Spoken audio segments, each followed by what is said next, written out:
నమస్తే మాస్టర్స్.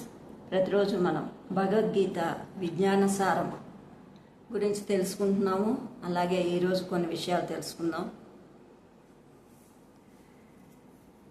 ఎంతటి తమోగుణి అయినా, ఎంతటి రజోగుణి అయినా ప్రతి ఒక్కరూ యథార్థ స్వరూపం సత్యమే. ప్రతి ఒక్కరి యథార్థ స్వరూపం పూర్ణ జ్ఞానమే. బీజంలోంచే, ఆ క్షేత్రంలోంచే జీవులందరూ జన్మింపబడ్డారు కనుక. అంటే ఇక్కడ ఏమని చెప్తున్నారంటే, బ్రహ్మర్షి పితామహ పత్రిజీ తమోగుణి అయినా రజోగుణి అయినా ఏ గుణమైనా సరే, ఎలాంటి వారికైనా ప్రతి ఒక్కరికి యథార్థమైన స్వరూపం సత్యమే. నీకైనా నాకైనా, అంటే రజోగుణమైన మనిషి అన్న వాళ్ళకి ఎవరికైనా సత్యం ఒక్కటే. తమో గుణంలో ఉన్న వాళ్ళు, రజోగుణంలో ఉన్నా, ఏ గుణంలో ఉన్నా ఒకటే సత్యం అందరికీ.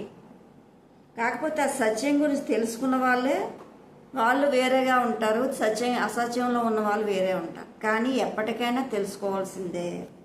అంటే ప్రతి ఒక్కరికి యథార్థ స్వరూపం పూర్ణ జ్ఞానమే. ప్రతి ఒక్కరికి యథార్థమైన జ్ఞానము, పూర్ణ జ్ఞానం రావడమే. ప్రతి ఒక్కరి పరంపర, ప్రతి ఒక్కరికి ఒకటే సర్కిల్, ఒకటే సత్యము. కాకపోతే ఒక్కొక్కరు ఒక్కో స్టేజ్లో ఉంటారు. రజోగుణంలో, తమో గుణంలో, సాత్విక గుణంలో, నిర్గుణంలో, అలా వాళ్ళ స్థితులను బట్టి వారు ముందంజలో ఉంటారు. కానీ ప్రతి ఒక్కరు నేర్చుకోక తప్పదు. బీజంలోంచే, ఆ క్షేత్రంలోంచే జీవులందరూ జన్మింపబడ్డారు కనుక. అంటే బీజంలోంచే ప్రతి ఒక్కరూ, ఆ బీజంలోంచే, ఆ క్షేత్రంలోంచే జీవులందరూ జన్మింపబడ్డారు. ఒకే రకం జన్మింపబడ్డారు కాబట్టి ఒకే రకమైన సత్యం ఉంటుంది, ఒకే రకమైన జ్ఞానము ఉంటుంది, పూర్ణ జ్ఞానం కూడా ఉంటుంది. అయితే మురికి చేత అద్దం కప్పబడి ఉంటుంది, నివురు చేత నిప్పు కప్పబడి ఉంటుంది, మావి చేత గర్భంలో పిండం కప్పబడి ఉంటుంది. అయితే మురికి చేత అద్దం కప్పబడి ఉన్నట్టు ఉంటుంది, నివురు చేత నిప్పు కప్పబడి ఉన్నట్టు కప్పబడుతుంది. అలాగే మావి చేత గర్భంలోని పిండం కప్పబడి ఉంటుంది. అలా కప్పబడినట్టుగా ఉంటుంది. కాబట్టి కామం చేత జ్ఞానం కప్పబడి ఉంటుంది. కామం చేత జ్ఞానం కప్పబడి ఉంటుంది. అద్దం మీద దుమ్ము కాస్త తీసివేయాలి. కామం అంటే కోరికల చేత జ్ఞానం కూడా కప్పబడి ఉంటుంది. అలాగే అద్దం మీద ఉన్న దుమ్ము కాస్త తీసివేయాలి. నిప్పు మీద ఉన్న నివురు కాస్త కదిలించాలి. అంటే కాస్త ఆనాపానసతి అభ్యాసం చేయాలి. ఇప్పుడు అద్దం తుడకపోతే ఆ మురికితోని అద్దం కనిపించదు, మన ఫేసులు కనిపించవు. దాన్ని కాస్త తుడాలి. అలాగే నివురు ఊస్తే అక్కడ నిప్పు కనిపిస్తుంది. అలాగే మనందరికీ కూడా ఆనాపానసతి అనే ధ్యానాన్ని ఎప్పుడైతే పట్టుకున్నామో అప్పుడు ఏమవుతుంది, అవన్నీ తేటతల్లం అవుతాయి. ఆనాపానసతి శ్వాస మీద ధ్యాస పెట్టడం ద్వారా అవన్నీ కూడా కనిపిస్తాయి పైకి. అంటే ఎప్పుడైతే సాధన చేస్తూ ఉన్నామో అప్పుడు మన లోపల ఉన్న ఆత్మజ్ఞానాన్ని తెలుసుకోగలుగుతాము. మనం ఏంటో అనేది మనకు అర్థమవుతూ ఉంటుంది. అప్పుడు అది మెల్లమెల్లగా మురికిని తుడుస్తున్నట్టే, అద్దం మీద మురికి తుడుస్తున్నట్టే ప్రతిరోజు మనం సాధన చేస్తూ ఉంటే మనం ఏంటో మనకి అర్థమవుతుంది. ఆ సత్యం ఏంటనేది బోధపడుతుంది, ఆ జ్ఞానం వస్తుంది అని చెప్తున్నారు. అలాగే ఆత్మ అనేది నిప్పు మీద ఉన్న నివురు 3 పొరలు. 3 నివురులో 3 ఆచరణలో 3 పొరల్లో ఉన్నాం మనం. ఇంద్రియాలు, మనస్సు, బుద్ధి. ఇక్కడ బుద్ధి అంటే సంఘం ఇచ్చిన బుద్ధి అని అర్థం. సమాజం నుంచి అరువు తెచ్చుకున్న బుద్ధి అని అర్థం.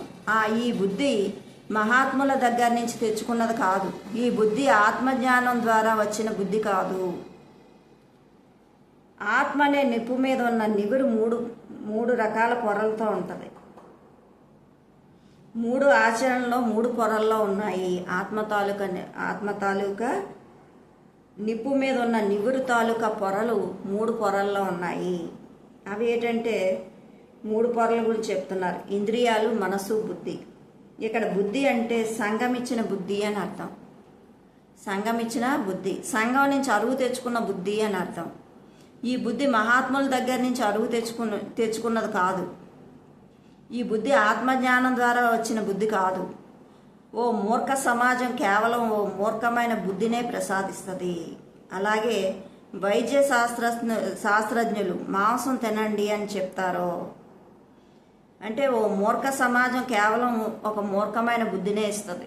ఏం బుద్ధి ఇస్తుంది అంటే డాక్టర్స్ మాంసం తినండి బలం వస్తుంది అని చెప్తున్నట్టే.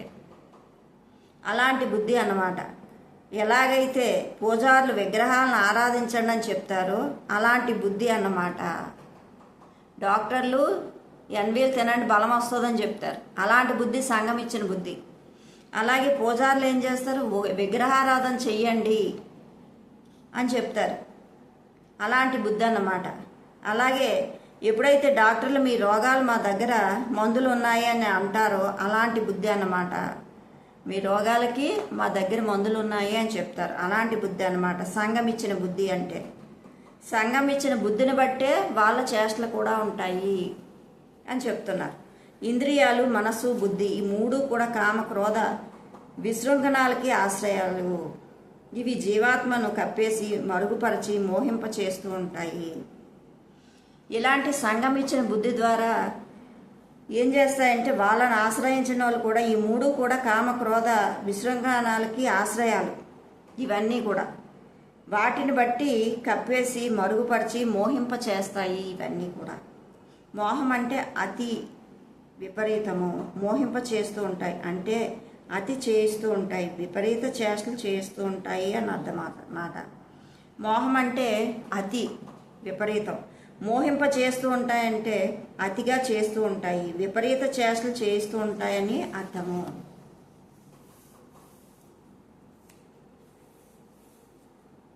అంటే ఒక డాక్టర్లు ఇచ్చిన బుద్ధి, సంఘం ఇచ్చిన బుద్ధి, విగ్రహారాధన చెయ్యండి అని చెప్పి పంతులు చెప్పే బుద్ధితోని అనుసరిస్తూ వీళ్ళు ఉండడం వల్ల కప్పేసి ఉంటుంది అని చెప్పేసి దీని అర్థము.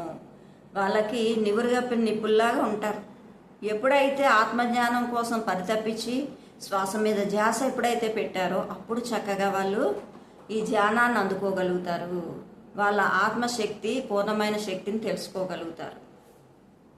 ఆత్మ అనే నిప్పు మీద ఉన్న ఇంద్రియాలు, మనసు, బుద్ధి అనే మూడు నివురుల్లో, మూడు ఆచరణలో, మూడు పొరల్లో ఉన్నాం మనం.